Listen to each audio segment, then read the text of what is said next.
Tai aš esu medicinos psichologė, psichoterapeutė, baigusi kognityvinės elgesio psichoterapijos studijas, dirbu su vaikais, suaugusiais ir paaugliais, dirbu su krizėm, porom, skyrybom, su savižudybėm, intervencijom, vedu mokymus įvairius. Dažniausiai santykių problemos suaugusiam būna, ar ne? Tikrai padažnėja arba mano srityje atsiradę labai daug panikos priepuolių, nerimo, tikrai dažnai pasitaikantis valgymo sutrikimai, irgi šiandien dienai savęs žalojimas, irgi yra nemažai žmonių, su kuriais reikia padirbėti tuo klausimu. Skirtingas atsparumas kiekvieno žmogaus, tai vieni užstringa vienam etape, kiti kitam.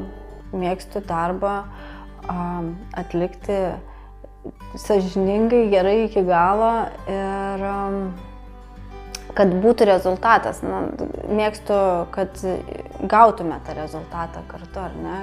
Tai jeigu turite neišspręstų klausimų arba problemėlių, galite laisvai kreiptis į mus.